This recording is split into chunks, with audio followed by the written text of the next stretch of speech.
உங்க வாழ்க்கையில எல்லா கதவுகளும் மூடப்பட்டிருக்கிற மாதிரியே இப்போ உங்களுடைய வாழ்க்கை இந்த மாரி ஒரு லைஃப்ல ஓடிட்டு இருக்கிற மாதிரி இருக்கா? இனிமே என்ன பண்ண போறேன்? யார்கிட்ட போய் உதவி கேட்கிறதுன்னு தெரியல. இந்த மாதத்த கூட எப்படி கடக்க போறேன்? அப்படின்னு பல கேள்விகளோட உங்களுடைய இருதயத்துல ஓடிட்டே இருக்கலாம். இந்த வீடியோவ நீங்க அந்த கேள்வியோட கூட நீங்க பார்த்துட்டு இருக்கலாம். 1000 கேள்விகள் இந்த மாதிரி நெறைய விஷயங்கள் உங்களுடைய இருதயத்துல ஓடிட்டு இருக்கலாம். சில நேரங்கள்ல நமக்கு பிரச்சனை பெருசா தெரியாது. ஆனா என்ன வழி அப்படிங்கிறது தான் ஒரு பெரிய பிரச்சனையா இருக்கும். நெக்ஸ்ட் என்ன பண்ண போறேன்னு எனக்கு தெரியல. இப்போ இந்த மாசம் எப்படியோ ஓட்டிட்டேன். இப்ப நெக்ஸ்ட் மந்த்னா எப்படி ஓட்டப் போறேன்? எனக்கு தெரியல. எப்படி கடக்க போறேன்? அதுக்கான ஒரு வழியும் எனக்கு திறக்கப்படலையே அப்படின்னு சொல்லி உங்களுடைய இருதயத்துல பல குழப்பம் ஓடிக்கிட்டே இருக்கலாம். இன்றைக்கு பார்க்க போறக்கூடிய ஒரு காரியம் உங்க மனசுல இருக்கிற இந்த பயத்த முழுமையுமா போக்கிடும். ஏன்னா, தேவன் உங்களை ஆசீர்வதிக்கிறதுக்கு ஒரே ஒரு வழிய மட்டும் வச்சிருக்கல.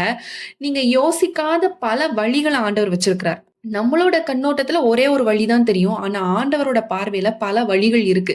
அந்த வழிகள் அந்த கரெக்ட் டைம் வரும்போது நம்மளுடைய கண்கள்ல படும். அதுல நம்ம டிராவல் பண்ண ஆண்டவர் உதவி செய்வார்.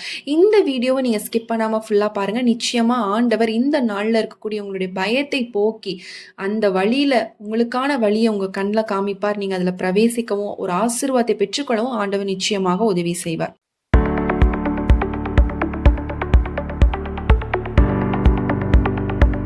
நம்ம ஒரு வசனம் வாசிக்கலாம். 1 ராஜாக்கள் 17ஆம் அதிகாரம் 4ஆம் வசனத்தை நம்ம வாசிக்கலாம். அந்த ஆற்றின் தண்ணீரை குடிப்பாய், அங்கே உன்னை போஷிக்க காகங்களுக்கு கட்டளையிடுவேன் என்றார். இந்த வசனத்துல ரொம்ப ஒரு முக்கியமான ஒரு ஹைலைட்டடான ஒரு விஷயம் என்னன்னு பாத்தீங்கன்னா, காகங்களுக்கு கட்டளையிடுவேன் அப்படின்னு சொல்லி இங்க ஆண்டவர் சொல்றத பாக்குறோம். யாரிடத்துல போய் ஒரு உதவின்னு கேட்கல. இல்ல தேவன் வந்து எலியாவுக்கு தெரியாமலே அவருக்கான ஒரு ப்ரொஃபஷனை ஏற்கனவே அங்க ஏற்பாடு பண்ணி வச்சிருக்காரு அப்படிங்கிறதும் சொல்லல. நீ போ, அங்க போய் அங்க தண்ணி வந்து உனக்கு அங்க வந்து நீ அத தண்ணீர குடிப்ப. உன்ன போஷிக்கிறதுக்காக நான் காகங்களுக்கு கட்டளையிட்டாச்சு அப்படிங்கிறத ஆண்டவர் இங்க வந்து சொல்றார். இதுதான் இன்று உங்களுக்கும் எனக்கும் ஆண்டவர் சொல்ல விரும்புகிற ஒரு வார்த்தை. நீங்க பார்க்காத இடத்துல கூட நான் உனக்காக ஒரு அற்புதத்தை செய்து கொள்றதற்கான ஒரு வழியை நான் உண்டு பண்ணி கொண்டிருக்கிறேன் அப்படிங்கிறத சொல்றார்.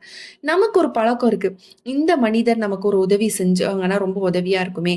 இந்த வேலை கிடைச்சாதான், இந்த பிசினஸ் நம்மளுக்கு நடந்தாதான், இந்த டோர் ஓப்பன் ஆனாதான் நம்மளுக்கு வந்து அப்படின்னு ஒரு வழிய மட்டும் நம்ம ஒரு மனசுல ஃபிக்ஸ் பண்ணிக்கிட்டு அது மட்டும் தான் வேணும் வேணும் வேணும்னு ஆண்டவர்ட்ட போட்டு பிடிவாதமா நம்ம பிடிப்போம். ஆனா தேவன் எப்படிப்பட்டவர் பாருங்க.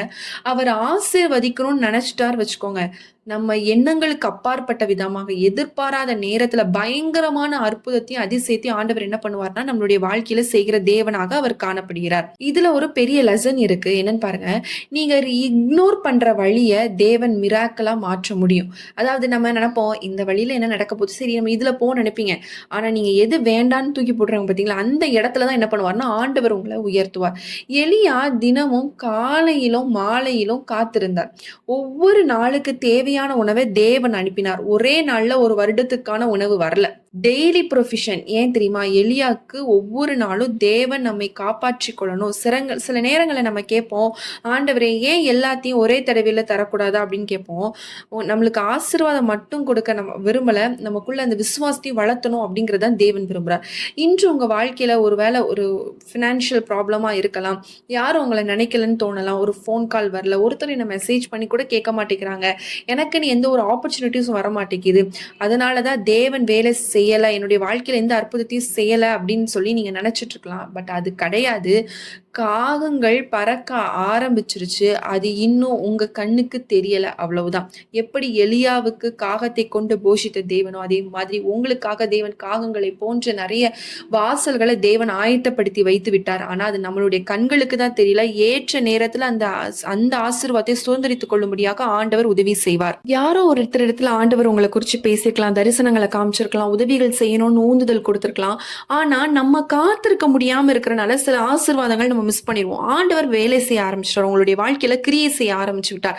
இந்த ஆசீர்வாதத்தை நீங்க சுதந்திரித்துக் கொள்ள போகிறீங்க. ஒரு வேலையா இருக்கலாம், ஒரு ப்ரொமோஷனா இருக்கலாம், ஒரு புதிய வாய்ப்புகளாக இருக்கலாம், ஒரு புதிய பிசினஸா இருக்கலாம், நீங்க எதிர்பாராத நபரிடமிருந்து உதவிகளை பெறலாம். இதெல்லாம் வந்து உங்களை நோக்கி வந்து கொண்டே இருக்கலாம். இன்று ஒரு முடிவு நீங்க பண்ணணும். நான் பார்க்கிறத வச்சு அல்ல, தேவன் பேசின வார்த்தைகளை வைத்து நான் வாழ போறேன், அதுல நான் விசுவாசமா இருக்க போறேன், தேவன் இன்று, அதாவது இப்போ இருக்கிற சூழ்நிலையை பார்த்து நீங்க சோர்ந்து போயிட்டீங்கன்னா எந்த அற்புதமுமே நடக்காது. இப்போ ஆண்டவர் பேசின வார்த்தை, ஆற்றங்கர இடத்துல நீ தண்ணீரை குடித்து உனக்கு காகங்களை நான் போஷிக்க கட்டளையிடுவேன் ஆண்டவர் சொல்லிட்டார். அதே மாதிரி உங்ககிட்ட ஆண்டவர் சொல்லியிருப்பார், நீ அமைதெல்லாம் என்னோட சமூகத்துல நீ காத்திருந்து ஜெபம் பண்ணுன்னு சொல்லியிருப்பாரு. ஆனா நம்மளால ஜெபம் பண்ண முடியாது. ஏன்? நம்மளுடைய சூழ்நிலை நம்மளை நிற்கும். எப்படி நான் இந்த சூழ்நிலை அமைதியா ஜெபம் பண்ண முடியும்? எனக்கே 1008 பிரச்சனை இருக்கு. நாளைக்கு எனக்கு ஒரு அமௌண்ட் இருந்தா தான் நான் அந்த நாளே ஓட்ட முடியும்னு சொல்லி நமக்குள்ள பல குழப்பங்கள் ஓடிட்டு இருக்கலாம். ஆனா ஆண்டவர் என்ன சிரமமா சொல்றாரு, நீ பாக்குறத வச்சு நீ கணிக்காத, நான் உன்னுடைய வாழ்க்கையில ஒரு பெரிய அற்புதத்தை செய்ய போறேன், எதிர்பார்க்காத நேரத்துல அந்த ஆசீர்வாதத்தை நீ சுதந்திரித்துக் கொள்ள போகிறாய் அப்படிங்கிறத ஆண்டவர் இன்று உங்களுக்கு ஒரு வாக்குத்தத்தமாக ஆண்டவர் இந்த வார்த்தையை கொடுக்கிறார். எல்லாரும் நம்ம விசுவாசமா நம்ம ஜெபிக்க போறோம். எல்லாரும் நம்ம கண்களை மூடி ஜெபிக்கலாம். அன்புள்ள இயேசு சுவாமி அப்பா, இந்த நேரத்துல கர்த்தாவே அப்பா, இணைந்து ஜெபிக்கிறோம், ஒவ்வொருத்தருக்காக ஜெபிக்கிறோம். ஆண்டவரை எதிர்பாராத நேரத்துல கர்த்த நீர் அதிசயங்களை செய்கிறவர், அற்புதங்களை செய்கிறவர். இந்த நாட்கள்ல கர்த்தாவே அப்பா ஆண்டவரை ஆசீர்வாதத்திற்காக காத்திருக்கலாம். ஆண்டவரை தேவன் என்னோடு கூட பேசவில்லையே, என்னுடைய சூழ்நிலை மோசமா இருக்கு, ஆனா தேவன் ஒரு வார்த்தை கூட என்னிடத்துல பேச மாட்டேங்கிறாரு, என்ன என் வாழ்க்கை குறிச்சு திட்டம் வைத்திருக்காரு எனக்கு தெரியவில்லை என்று சொல்லி ஆண்டவரை கவலையில், ஆண்டவரை இதே ஒரு டிப்ரெஷனா அந்த சூழ்நிலையில டிராவல் பண்ணி கொண்டிருக்கிற ஒவ்வொருத்தருக்காக ஜெபிக்கிறோம். ஆண்டவர் நீர் அற்புதத்தை செய்வீராக, அதிசயத்தை செய்வீராக. ஒவ்வொருத்தருடைய இருதயத்திற்குள்ளாக ஆண்டவரை விசுவாசம்ங்கிற விதை வளர்க்கப்படட்டும். ஆண்டவரை செழித்தோங்கட்டும். எந்த சூழ்நிலை வந்தாலும் என் தேவன் என்னை வழி நடத்துவார், என்னை கைவிட மாட்டாருங்கிற ஒரு விசுவாசத்தை கொடுங்கப்பா. சூழ்நிலையை பார்த்து நாங்க அநேக நாட்கள் சோர்ந்து மூழ்கி போயிடுறோம் ராஜா. அப்பா கடலில் ஆண்டவரை அப்பா ஆண்டவரை இருக்கிறது போல நாங்க மூழ்கி போயிடுறோம் ராஜா. ஆனா என் தேவன் என்னோடு கூட இருக்கு. பேதுரு போல கடல் மீது நடக்கக்கூடியவர்களாக நாங்க மாற உதவி செய்யுங்க ஆண்டவரை. உம்மீது உம்மை மட்டும் பார்க்கக்கூடிய கண்களாக இந்த கண்கள் மாறட்டும். ஆண்டவரை நீர் என்னுடைய வாழ்க்கையில எது செய்தாலும் நன்மைக்கு என்று சொல்லி ஏற்றுக்கொள்ளக்கூடிய இருதயத்தை உள்ளவர்களாக மாறட்டும். இந்த சூழ்நிலை எப்படி மாறும், இது எப்படி மாறும், உலக கவலைகளை வைத்துக்கொண்டு ஆண்டவரை உம்மை விட்டு நாங்கள் பின்வாங்காதபடி தகப்பனே அப்பா உமக்குள்ளாக வளரக்கூடியவர்களாக, நாளுக்கு நாள் உம்மோடு ஆண்டவரை நெருங்கக்கூடியவர்களாக கர்த்தர் நீர் எங்களை மாற்றுவீராக. ஆண்டவர் எங்களுக்குள்ளாக அப்படிப்பட்ட ஒரு அனாயிட்டிங், ஒரு அபிஷேகம் இறங்கட்டும் இந்த நாள்ல தகப்பனே. அப்பா உம்முடைய பிரசன்னம் ஆண்டவரை தாங்கி வழி நடத்தி வேண்டுமாறு நாங்கள் ஜெபிக்கிறோம். இந்த நாள் முழுதும் உம்முடைய கரம் கூட இருக்கட்டும். கர்த்தர் நீர் எலியாவை போஷித்தது போல எங்கள் ஒவ்வொருத்தரையும் நீர் போஷிக்க போகிறீர், வழி நடத்த போகிறீர். அற்புதமாக ஆண்டவரை பலருடைய கண்கள் ஆச்சரியப்படும் வண்ணம் கர்த்தர் நீர் எங்களை ஆசீர்வதிக்க போகிறீர். அதற்காக உமக்கு ஸ்தோத்திரம். தாழ்த்தி ஒப்பு கொடுத்து ஜெபிக்கிறோம். இயேசுவின் நாமத்தில் ஜெபிக்கிறோம் நல்ல பிதாவே, ஆமென். இந்த நாள் முழுவதும் ஒரே ஒரு காரியத்தை வச்சுக்கோங்க. எலியாவுக்கு காகத்தை கொண்டு போஷித்த தேவன் உங்களுக்கு அற்புதத்தை செய்ய மாட்டாரா? கண்டிப்பாக செய்வார். நீங்க செய்ய வேண்டிய ஒரே ஒரு விஷயம், விசுவாசத்துல நிலைத்திருக்கணும், அதிகமா ஜெபம் பண்ணணும். சூழ்நிலை பார்த்து கலங்காம தேவன் மீது வைத்திருக்கிற நம்பிக்கை நீங்க அதிகரிக்கும் பொழுது கர்த்தர் நிச்சயமா உங்களுடைய வாழ்க்கையில அற்புதம் செய்வார். இந்த ஜெப வீடியோ உங்களுக்கு ரொம்ப பிரயோஜனமாக இருந்துச்சு அப்படின்னா கண்டிப்பா கமெண்ட் செக்ஷன்ல சொல்லுங்க. உங்களுக்கு ஜெப குறிப்புகள் இருக்கும் அப்படின்னா ஸ்கிரீன்ல தெரியக்கூடிய வாட்ஸ்அப் நம்பருக்கு மெசேஜ் பண்ணுங்க, இல்லைன்னா வாய்ஸ் நோட் பண்ணுங்க. கண்டிப்பா நாங்க உங்களுக்காக ஜெபிக்கிறோம். இதை நீங்க அநேகருக்கு ஷேர் பண்ணுங்க. ஒரு ஜெபத்துக்காக காத்திருக்கலாம், ஜெபிக்க முடியாத சூழ்நிலை இருப்பாங்க, அவங்களுக்காக நீங்க இதை சென்ட் பண்ணுங்க. கண்டிப்பா உங்களுக்கு ரொம்ப பிரயோஜனமாக இருக்கும்.